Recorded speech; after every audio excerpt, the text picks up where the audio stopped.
Hi everyone, my name's Martin Kelleher. I'm the metadata manager at the University of Liverpool, and I'm going to talk to you today about going to the co-op. That's converting authority headings from local to global headings using data from OCLC WorldShare at the University of Liverpool. Okay, start off with to say where we were at and why we did it. Before we did this project, we used local authority control, and we used what we call the fullest form approach, which did not necessarily match the typical format we were getting from incoming records. So just to explain what fullest form means, we get standard entries like, for example, Lewis CS, $Q, Clive Staples, etc. And we change that to Lewis Clive Staples. We wouldn't use the abbreviation at all. So that would be the fullest form of his name rather than the abbreviation or anything in brackets afterwards. And we partly use that because brackets wouldn't display on our OPAC, as far as we know. So the NACO style above would appear as Lewis CS Clive Staples 1898 to 1963. So it would look like he had three middle names. So it really kind of like didn't look very good. Also, it was a long-term style we've been using for decades, so and it was working quite well at that point. We also didn't have any apparent way of doing automatic updating as far as we knew at that time, and we also managed to continue using this local format through the explosion of e-resource content, which I know a lot of people began to struggle with authority control during. Even though there's quite an increased workload associated with that, we still managed to maintain our local form of authority control, which largely through clever use of global updates functionality. We had a reasonably sized cataloging team at that time as well. However, we then had a reduction of cataloging staff in about 2014, and at that point that really kind of clobbered our ability to maintain our authority indexing. Instead of having the professional cataloguers doing the cataloguing, most of the cataloguing was undertaken by acquisitions library assistants, and they did not undertake the same extent of correction as the professional cataloguers had. Didn't tidy up entries around whatever book they were cataloguing at the time. We did have various approaches to doing global updates for e-resource packages, for series entries and ISBNs. That worked quite well, and that was undertaken by the metadata library assistant. However, when we tried to apply that approach to managing authority entries, we were not quite so successful. It wasn't quite as effective as a way of managing that particular aspect of the procedure. We had further reasons to change. June 2017, we discovered that there was an automatic updating function available in Sierra, so we decided we wanted to use it, especially since we were told that actually we already had it in our system inactive, and so to know that was available was a bit of a surprise to us, and quite a pleasant one. In a negative way, further reasons for change was that there had been changes in search functionality. This is across the board, kind of like that change from left-anchored browse search to more kind of Google-style keyword functionality, and that happened both on our LMS, on our OPAC, but also on the discovery engine, which, as with a lot of universities and other institutions, became our main search engine. And also we became quite excited about linked data possibilities, which were already beginning to lurk on the horizon. The thing about linked data really works best with large kind of international kind of standards of and universalized URI kind of based systems, and that's not what you get if you're using just a local university system. So we also did a user survey in 2015 that confirmed concerns. We had some response, particularly highlighting problems with authority indexing. First example, if you want to type in author, it can be really, really hard to find what you want. And quite specifically in terms of highlighting the loss of the integrity of the authority index, quite a lot of my authors listed 2 or 3 times. So we did get feedback from users in that survey, really confirming the kind of concerns that we had. So in December 2018, we decided to go for a project to change our authorities, and we decided to change them from our local format to NACO. And the first thing we kind of solved was the bracket issue. We talked to a comparator institution and found out how they were displaying brackets using their Sierra system. And also my line manager embarked on a literature review, and both she and I emailed various lists to see what everybody was doing in terms of managing their authority indexes. Now, manual index processing was undertaken by some, but as with us, many had suffered that loss of cataloguing staff, and that was not found to be effective anymore. Some were using vendors, particularly Backstage or MarcEdit, but that was, of course, a costed approach, and there was also some institutions using global semi-automatic approaches, such as Akron University, who are feeding data from their authority module in Sierra through MarcEdit and getting authority records back. Now, Innovative's instructions seem to indicate that they assumed vendors would be used for any kind of conversion from one system to another. However, I did have prior knowledge of approaches on top of the things that came up through the literature review, and I was aware that there was a semi-automatic approach used at Aston University, and I also knew that another vendor was OCLC, who also had a costed approach. So I checked with OCLC regarding their costs, and OCLC now made it clear that actually they could provide master record data to us free as part of our subscription, which we already had. So, looking at our options, we found that most libraries using manual maintenance struggle to maintain authority control. MarcEdit or Backstage were both expensive, too expensive in fact to convert the whole of our catalogue, 2 million records, but they did seem to be most efficient for local effort. However, OCLC was now effectively free in terms of providing data, not quite as controlled as MarcEdit or Backstage, and they would require more local effort in order to manage that data. However, I did want a full catalogue revision. It didn't seem to make sense to me to go for only converting a portion of the catalogue. So from that point onwards, I wanted to use OCLC to undertake the conversion. Okay, moving to testing. We produced a sample batch of 1,000 records, including the entirety of Smith I, that would be converted by the relevant vendors. So that would be the entirety of Smith I for OCLC, but slightly less based on the criteria we'd have to be limiting ourselves to because of the expense in terms of the other two vendors.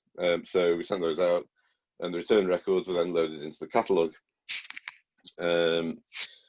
I then also did a full catalogue of headings with titles, which I created from OCLC master records, which I could, of course, just download already, and put those into Excel spreadsheets. That was quite a bit of work for me and the metadata library assistant. An example there on the right-hand side, and did one spreadsheet per letter. Obviously, these are quite big considering the size of our catalogue. And then I provided that data to the various people on the project group. However, I wasn't actually undertaking much evaluation myself. I was assuming other people would be doing that. As it turned out, everyone else seemed to be expecting me to be undertaking the evaluation. So when we came to the evaluation meeting, it was quite disorganized and quite uninspiring. The only person who'd really looked at the data was the Special Collections cataloguer, and she was fairly unimpressed. So at this point, we were kind of quite crestfallen. We were wondering whether it was really worth going for it. None of the suppliers seemed to be particularly consistent in terms of the data they were providing. So, on the suggestion of my line manager, we took a step back. I'd also heard a complaint from the deputy director regarding our records, so I asked him what kind of problems he'd had in terms of discoverability, and he confirmed my fears over keyword and forced form kind of problems. He'd been searching for E.M. Forster, who had been on our catalogue, of course, in forced form, Forster, Ernest Morgan, and I tried searching for E.M. Forster, and it really confirmed my fears over exactly how difficult it was to find things using a keyword functionality, which seemed to become more ineffective in terms of using that forced form entry over the years since last time I checked. So that really kind of reinvigorated my enthusiasm for going for a more standard kind of format, particularly NACO. So going back to the data we ran through a more systematic approach to running tests through all three of the vendors in question. And the winner was OCLC. We were tested on quality and consistency. The second place vendor between the other two was quite close in terms of points scored, but third place was quite dramatically the least accurate of the three. However, I was quite happy because really OCLC was the only option which would allow us to do a full catalogue conversion, so that was the option I'd wanted anyway, so I was quite happy. Okay, as mentioned, however, OCLC was always going to be a more work-intensive kind of approach, and there was a particular problem regarding the fact that what they provided us with would be master records, when they would provide records, one record for each expression, whereas we tended in general, whereas we tended towards one record per manifestation or sometimes more. So you see the example there below. It's a master record with our local bib numbers in 907, and really what we needed to have was one incoming record per record on our catalogue. So we needed one for each one of those bib numbers displayed there. So that second line would need 3 records coming in rather than 1 record coming in. So we had to do some kind of workaround. We were using MarcEdit for prep and decided to go for an approach involving splitting off multiple bib numbers into extra fields in each record, and then using MarcEdit select record feature to create extra record sets.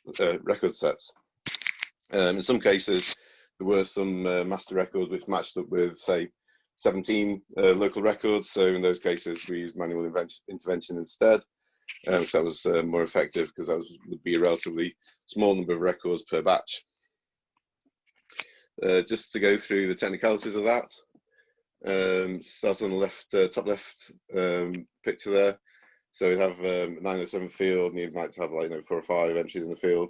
The first entry would be changed into a $B temporarily, and then anything that would still remain as subfield A, we would then convert, or I would then convert into a local field 999, add those into a subfield A there.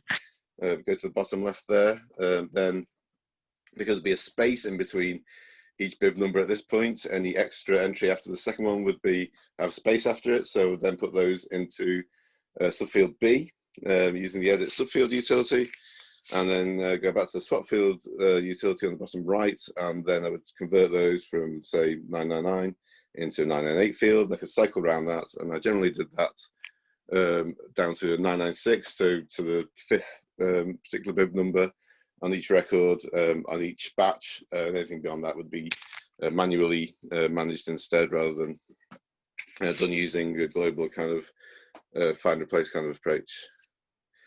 For the next stage, I had to actually ask Terry Reese, the creator of MarcEdit, how to do this. Basically, so if you have an example, the record on the left, it has, like, say, 1 entry in the 907 and 2 in 998, 999 local bib numbers. And what I do, use the select mark records function in MarcEdit. Then I would, for each of those extra entries for 999, 998, I would then use that display field function, select everything with those fields, and use a generate report function within that function, and then I could create an extra set of mark records for each one of those additional bib numbers in the 990 fields that I'd created. And so that's how I solved that problem. So back to the whole catalogue in large Marc files, and then in MarcEdit I moved all the author headings, or copied all author headings, into 911 to 918 fields. I created a new load table on Sierra, and that did nothing but bring in just those 911 to 918 fields. So I'd load the records then matching on bib number, and copying all that data in, I would then en masse exchange the pre-existing headings we had in our catalogue, which to our fullest form, local format, copy those into the 921 to 928 fields, and then copy the new 911 to 918 fields into the proper formats, the 100s, the 600s, and the 700s. So that way I also had a backup, not only the en masse backups, but also in each record there was a backup of the previous entries in 921 to 929 fields. So the whole process was implemented in the mad flurry in early September 2019, before the students arrived. And I managed to match up and convert 85% of our approximately 2 million strong records in first attempt. There were multiple sections within the library checking how it had gone, and it was considered to be a success. Positive feedback all around. Just to let you know, you have just about 2 minutes left before questions. Yeah, I'm probably going to overrun because of that interruption, I'm afraid.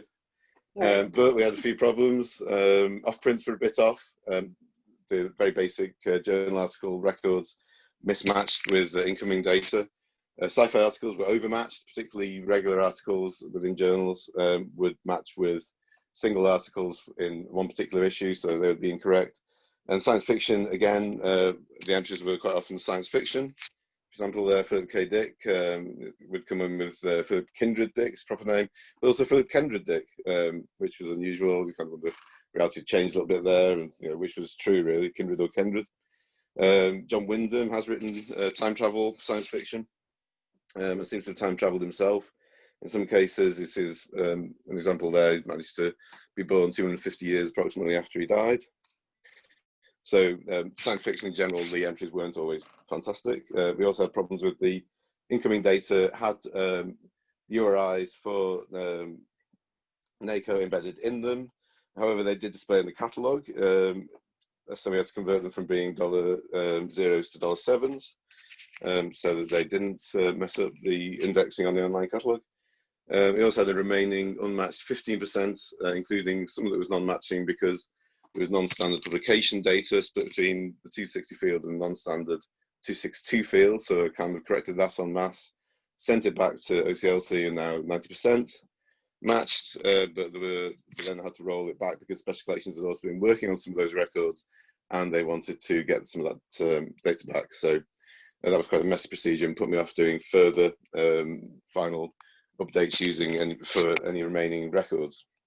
Also, CLC don't seem to use $Ts, $700 analytical entries very much, and we did. So I had to convert those back from 927 fields back into 700 fields and manually convert those. But overall, the project was a success. So there's some ongoing things we started to look at. So authority record generation, activating the authority module, and how to update the authority records for new bib records. And at that point we were split by Takeover, Strike and Plague.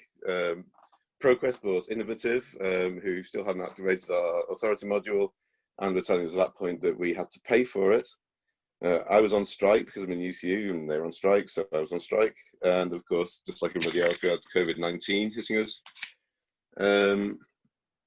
Because of COVID-19, of course, there was a resultant financial constraint, which is a problem because we were now told we'd have to pay for the authority module, and quite a lot of money which we now no longer had.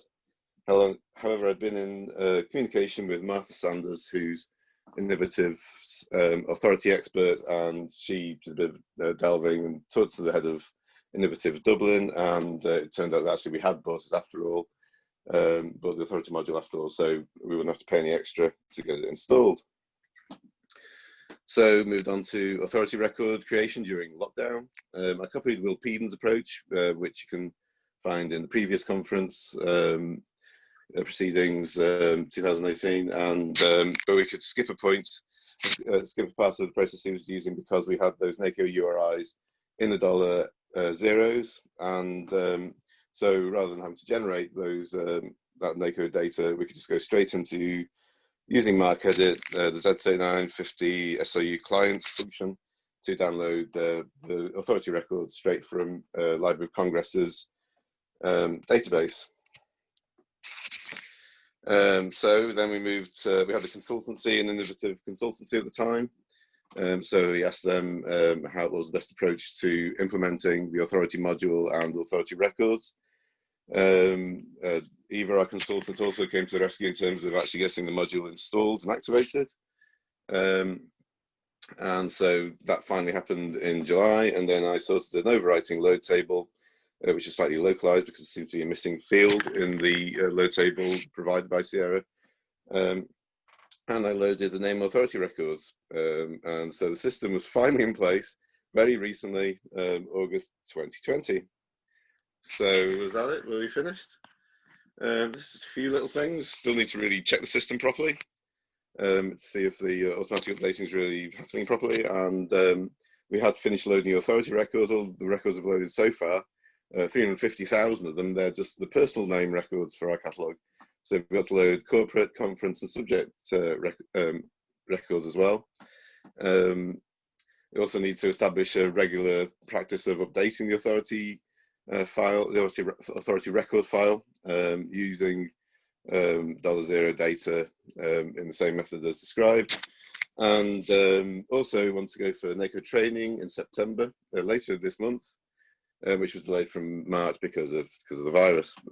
So on top of that, also I'm looking at establishing a UK NACO funnel so that we can really feed directly into the NACO standards to get the data back. So not only to assist at the local level, but also on the global level. Just finally to say, but something that definitely turned out to be true in this project was the best thing to do if in doubt was to ask the relevant people and to get feedback from them on how to make everything work. And if I hadn't done that, I don't think the system would have worked after all. The project would probably not have been quite as successful as it was. So thank you very much. And in terms of asking questions, I'm happy to take any questions that any of you might have. Thanks for listening. Okay, thanks very much. It's quite a big project. It's great to hear. Yeah, very big. Yeah. So we've got a few questions coming in so far. Sally has sort of 3 parts to her question. She would like to know how you documented the steps that you had done so that it's recorded for another time, and how did you document during testing, and also how much help did you get from OCLC? Well, I mean, to be honest, it's only partially documented. We did document. I mean, I had to put things like a proposal as to why I was going for OCLC.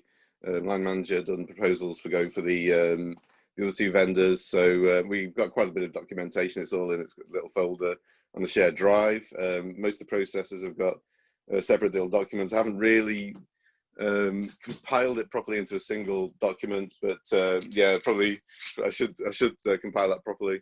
We've also got other projects going on at the moment where we're kind of like updating our metadata documentation in general and our processes. We're also switching to RDA around this time. So I think really with the data is there all in folders in the project folder on our shared drive. But yeah, it's got to be compiled properly subsequently, I think, particularly in terms of ongoing processes.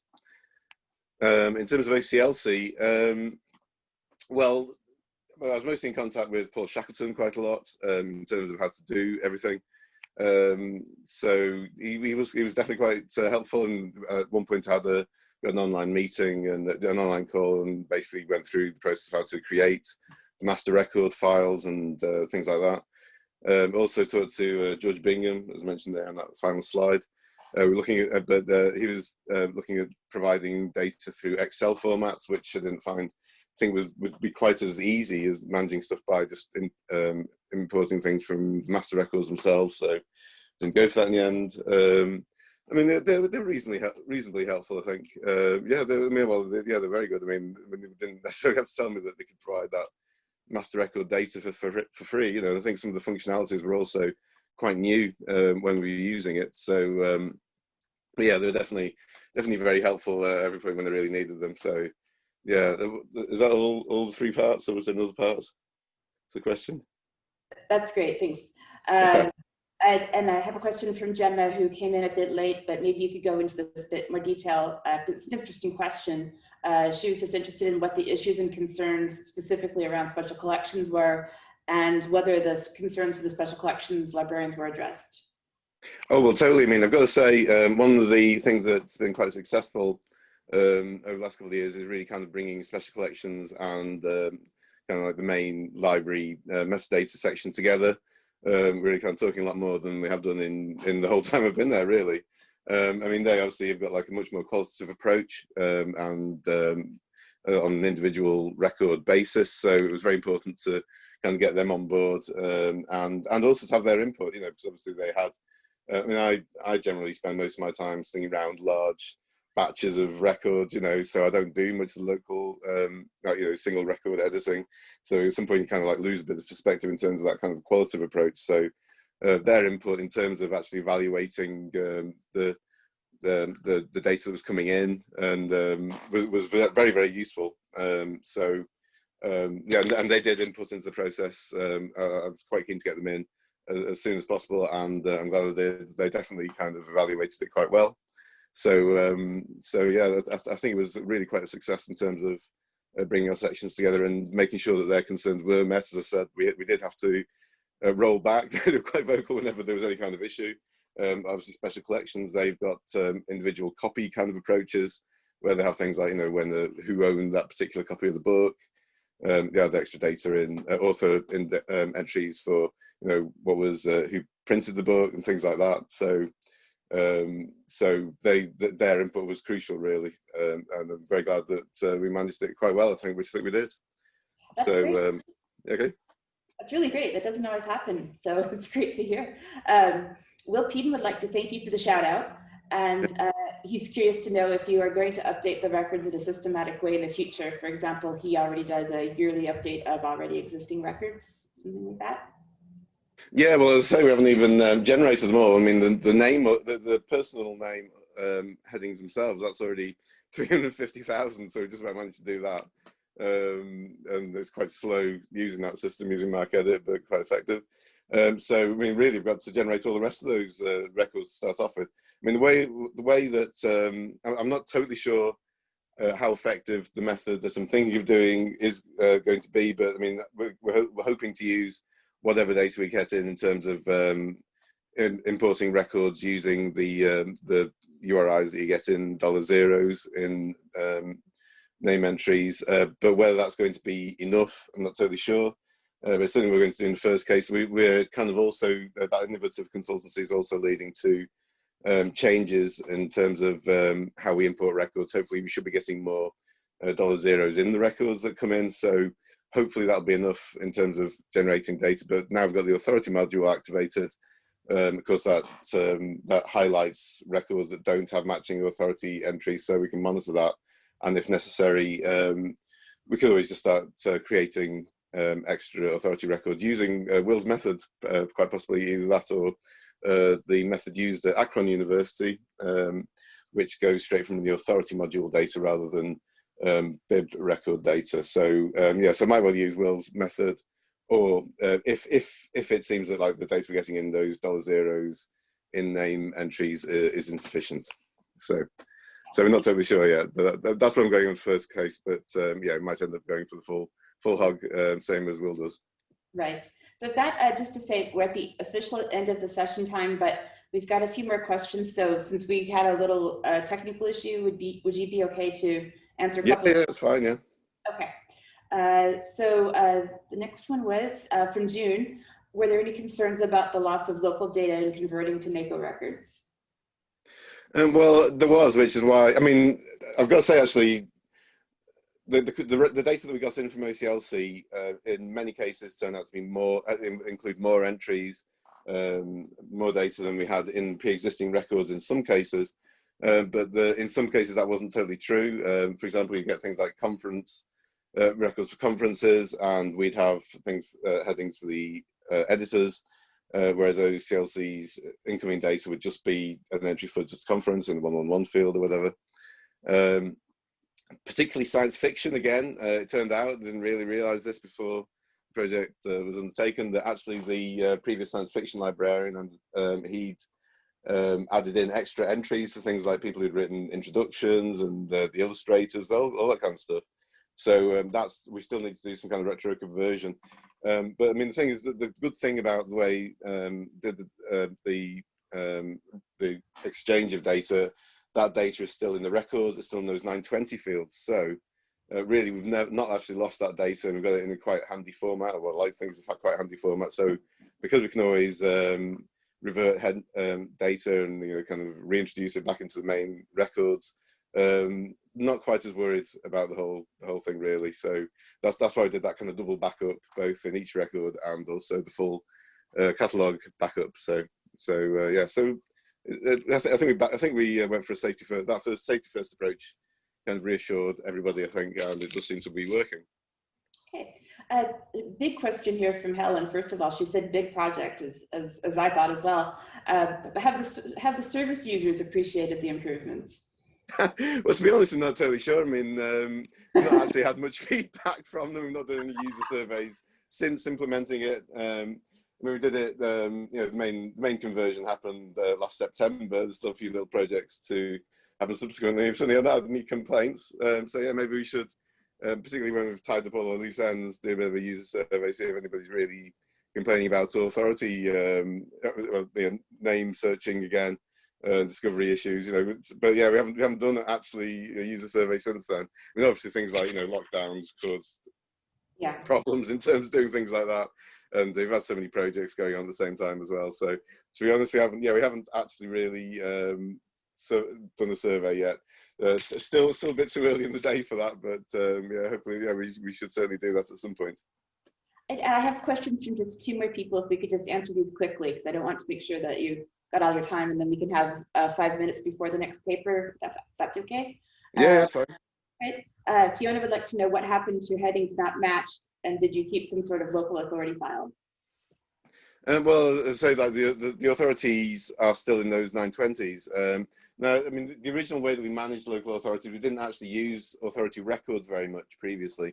We'd only have authority records when we needed it for, you know, see from and see also kind of entries. We didn't have them for every entry in the catalogue. You don't need that in Sierra. I'm forgetting the question now. What was the question again? So just one last question, then you can go catch your breath. Also would like to know, what are your views about entries for nobility, which in LCSH lose some of the information, such as the 5th overall becomes just Earl, and when you need to identify which one it is, you only rely on the birth and death dates, but your resource may only have the number. Well, the thing is, basically, we're just using the kind of like the dates. We're using the records as they come in. We're trying to go for whatever NACO entries, whatever is in NACO entries. I mean, there is like the whole issue of the fact that we're, in terms of like that automatic update process, NACO entries aren't quite definitive because it's really quite difficult to do that, because what do you do if you get, like, you know, a name coming in, it was just like, you know, Ian Smith or whatever, how do you know which Ian Smith to convert it to? So there is like always going to be a disparity in terms of what kind of, the automatic updating is never going to be fully successful, and we have to really evaluate exactly how effective it is. But in terms of converting those, I mean, we do still have the acquisitions staff are going to still check the individual records that come in. But yeah, I mean, we just don't have the staff to check everything in terms of the big e-resource packages. But as I say, everyone just got the whole all the name authorities in and the module activation and all that. So we'll have to really see how that goes, whether it's a robust enough system. We do need to do some tidy ups anyway, particularly on the aforementioned things like science fiction collections, problems there and stuff like that. So we're going to be doing some retrospective stuff as soon as we have time to do it, to be honest. But yeah, we'll have to. Time will tell how effective the automatic updating process goes, and whether that makes up for the loss of the professional cataloguing staff a few years ago. And see, we'll just have to see how it goes, to be honest. Great. Okay. Well, that's great. Thanks very much, Phil. That was a very interesting presentation. We made it through the tech issues. Yeah. But I will be starting the next session at 11:20 is the start of our next paper. So those of you who are still with us and didn't run off to grab a cup of tea, we'll start in just a couple of minutes. Thanks very much. Okay, thanks. Thank you.